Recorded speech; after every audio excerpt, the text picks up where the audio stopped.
नमस्कार। आज बात करते हैं भारतीय लोकतंत्र के सबसे काले अध्याय की। एक ऐसा दौर जब दुनिया के सबसे बड़े लोकतंत्र की धड़कनें मानो थम सी गई थीं। हम बात कर रहे हैं 1975 से 1977 के बीच के उन 21 महीनों की जिन्हें इतिहास दी इमरजेंसी या आपातकाल के नाम से जानता है। आपातकाल लगा और अगले ही दिन द टाइम्स ऑफ इंडिया के क्लासिफाइड सेक्शन में एक शोक संदेश छपा। इसमें लिखा था, लोकतंत्र, सत्य का प्रिय पति, स्वतंत्रता का प्यारा पिता, 26 जून को चल बसा। सोचिए, उस खौफ के माहौल में ये सिर्फ एक व्यंग नहीं था, ये लाखों भारतीयों के उस गहरे सदमे और सन्नाटे की आवाज थी। तो सवाल ये है कि आखिर ऐसा हुआ क्यों? दुनिया का सबसे बड़ा लोकतंत्र अचानक तानाशाही के मुहाने पर कैसे आ खड़ा हुआ? देखिए, इमरजेंसी कोई एक रात में लिया गया फैसला नहीं था। इसके पीछे सालों से एक खतरनाक बवंडर तैयार हो रहा था। इसकी जड़ें 1971 में थीं। इंदिरा गांधी पाकिस्तान पर जीत के बाद लोकप्रियता के शिखर पर थीं। देश उन्हें दुर्गा का अवतार मान रहा था। लेकिन कुछ ही साल में तस्वीर बदलने लगी। देश में भयंकर महंगाई, बेरोजगारी और भ्रष्टाचार के खिलाफ छात्र सड़कों पर उतर आए और इस आंदोलन को चेहरा मिला जयप्रकाश नारायण यानी जेपी का। सरकार हिल चुकी थी और फिर 12 जून 1975 को आया इलाहाबाद हाई कोर्ट का वो फैसला जिसने इंदिरा गांधी को चुनाव में धांधली का दोषी ठहरा दिया और उनकी सांसदी रद्द कर दी। बस इसी के बाद 25 जून की आधी रात को राष्ट्रपति फखरुद्दीन अली अहमद ने प्रधानमंत्री की सलाह पर देश में आपातकाल की घोषणा कर दी। घोषणा तो हो गई, लेकिन इसका मतलब क्या था? आखिर वो कौन सा कानूनी दांव था जिससे एक झटके में पूरे देश के लोकतांत्रिक अधिकार छीन लिए गए? वो हथियार था संविधान का आर्टिकल 352। ये कहता है कि अगर देश में आंतरिक अशांति या बाहरी हमले का खतरा हो तो सरकार नेशनल इमरजेंसी लगा सकती है। अब ये जो आंतरिक अशांति शब्द है ना, ये बहुत अस्पष्ट था और इसी की आड़ लेकर सरकार ने सारी शक्तियां अपने हाथ में ले ली। कहने को तो सब कानूनी था, पर इसका इस्तेमाल लोकतंत्र को बचाने के लिए नहीं बल्कि राजनीतिक विरोध को कुचलने के लिए हुआ और यहीं से ये पूरा मामला विवादास्पद हो गया। और एक्शन फौरन शुरू हुआ। रातों रात प्रेस की आज़ादी पर ताला लगा दिया गया। अब अखबारों में वही छपेगा जो सरकार चाहेगी। लोगों के मौलिक अधिकार सस्पेंड, आप कोर्ट भी नहीं जा सकते।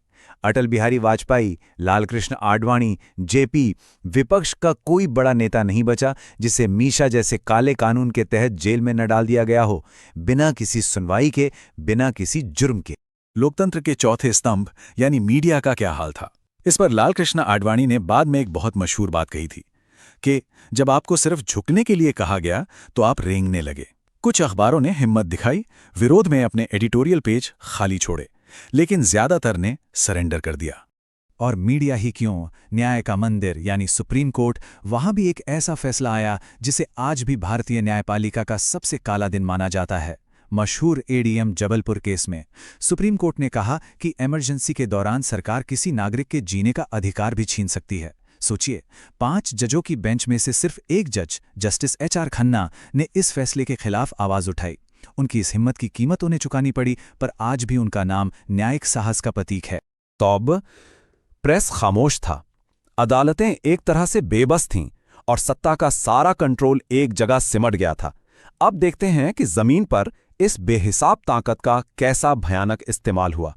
इस दौर में एक नाम जो हर तरफ गूंज रहा था, वो था संजय गांधी का। प्रधानमंत्री के छोटे बेटे, उनके पास कोई सरकारी पद नहीं था, लेकिन वो एक एक्स्ट्रा कॉन्स्टिट्यूशनल अथॉरिटी बन गए थे, यानी कानून से भी ऊपर। और इमरजेंसी के सबसे क्रूर और विवादास्पद कार्यक्रम उन्हीं की देखरेख में चलाए गए। जरा इस आंकड़े को देखिए, 1,10,806। ये सिर्फ एक नंबर नहीं है। शाह कमीशन की रिपोर्ट के मुताबिक ये उन लोगों की संख्या है जिन्हें बिना किसी मुकदमे के जेल में ठूंस दिया गया था। ये बताता है कि राजनीतिक विरोध को किस बेरहमी से कुचला जा रहा था। और ये आंकड़ा तो शायद सबसे ज्यादा दहलाने वाला है, 83 लाख। एक साल के अंदर 1976-77 में इतनी नसबंदियां की गईं। ये जनसंख्या नियंत्रण के नाम पर एक जबरन नसबंदी अभियान था। लोगों को बस स्टॉप से, खेतों से, घरों से जबरदस्ती उठाकर ले जाया जाता और उनकी नसबंदी कर दी जाती थी। इस एक कार्यक्रम ने सरकार के खिलाफ जमीन पर सबसे ज्यादा गुस्सा पैदा किया।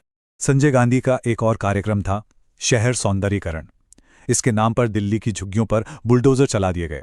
रिपोर्ट बताती हैं कि अकेले दिल्ली में करीब 7 लाख लोग रातों रात बेघर हो गए।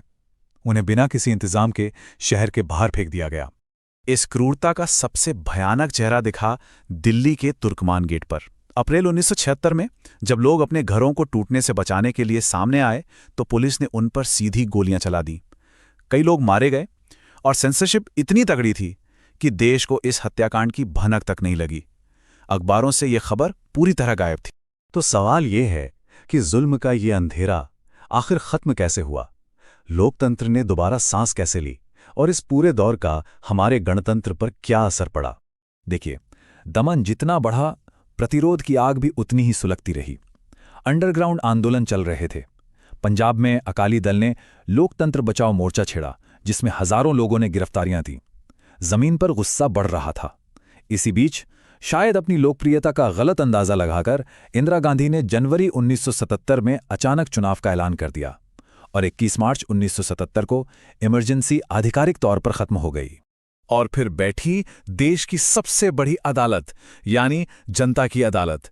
1977 के आम चुनावों में लोगों ने अपना फैसला सुनाया। इंदिरा गांधी और उनकी कांग्रेस पार्टी की ऐतिहासिक हार हुई। ये सिर्फ एक सरकार की हार नहीं थी, ये लोकतंत्र की जीत थी। ये इस बात का सबूत था कि आखिरी फैसला हमेशा जनता का होता है। इस भयानक अनुभव से देश ने एक बहुत बड़ा सबक सीखा। संविधान में 44वां संशोधन किया गया। इस संशोधन ने एक ताला लगा दिया कि भविष्य में कोई भी सरकार इमरजेंसी के दौरान भी लोगों के जीने के अधिकार यानी आर्टिकल 21 को नहीं छीन सकती। ये एक तरह की संवैधानिक ढाल थी ताकि ऐसा काला दौर दोबारा कभी ना आए।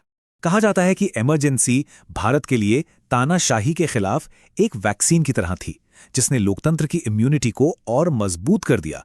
पर सवाल यह है कि क्या कोई भी वैक्सीन हमेशा के लिए असरदार रहती है?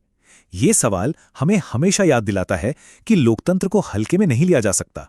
इसकी हिफाजत हम सबको मिलकर करनी होती है।